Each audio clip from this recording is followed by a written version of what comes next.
मशरिक़ वस्ता में अब जिस मुल्क पर हमला हुआ है, मुल्क पर कहें या अमेरिकन एयरबेस पर हमला कहें, लेकिन कतर की जानिब से भी बयान आ गया है कि हम भी अब जवाबी हमले का हक़ रखते हैं। तो सर अब ये मशरिक़ वस्ता में जंग के बादल मज़ीद गहरे होते हुए दिखाई दे रहे हैं। दूसरी तरफ ईरान सर मशरिक़ वस्ता में कहाँ स्टैंड करता हुआ नज़र आता है आपको? मेरे ख्याल में तो जो एक इजराइल ने एक जाल बिछाया था कि जिसके तहत वो पहले आप देखते हैं कि अमेरिका को वो लेकर आया अपनी तरफ से, और अब जो ज़ाहिर है कि ईरान ने हमला किया है कतर में, और ये कहीं पर भी अगर करता है, अगर सऊदी अरब हो, यूएई हो, जहां जहां पे अमरीकी अड्डे मौजूद हैं, तो वहां जो है आप देखिएगा, जैसे कतर का बयान है कि वो रद्द अमल देगा,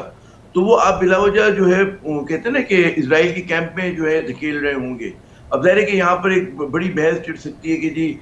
ईरान को बिल्कुल हक है अपने उसका मतलब है जवाब देने का, लेकिन सवाल ये पैदा होता है कि ईरान के पास कितनी ताकत है और कितनी मजबूती के साथ जो है वो जो है मतलब है इस कहते हैं ना, अगर महाज बहुत ज्यादा फैल जाता है, कई महाज उसके खिलाफ खुल जाते हैं, तो ईरान कितना सस्टेन करेगा। कि यहाँ पर ऐसा होता है कि जी कुछ मुस्लिम ममालिक जो है वो उस तरफ से आके शामिल हो जाते हैं ईरान के खिलाफ, तो वो सिंबलिज्म जो होगा ईरान के लिए अच्छा नहीं होगा। और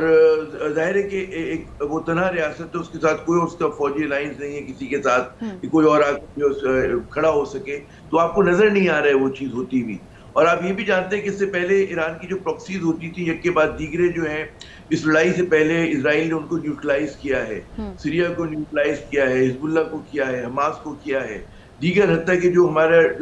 तुर्की है उसने अपने सरहदी इलाकों में जो प्रॉक्सीज थी ईरान की, जिसके ऊपर कोई बात नहीं हो रही है, उसके खिलाफ उसने इसी दौरान में कार्रवाई की है।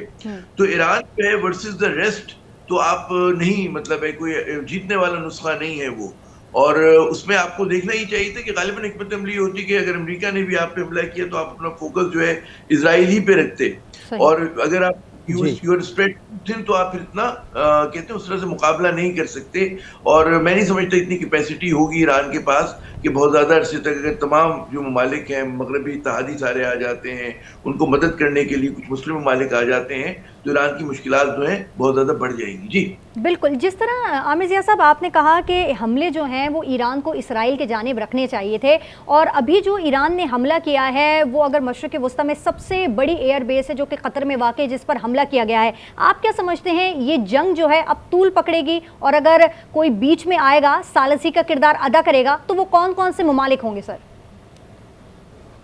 देखिए, एक तो बेस्ट ऑप्शन तो था कि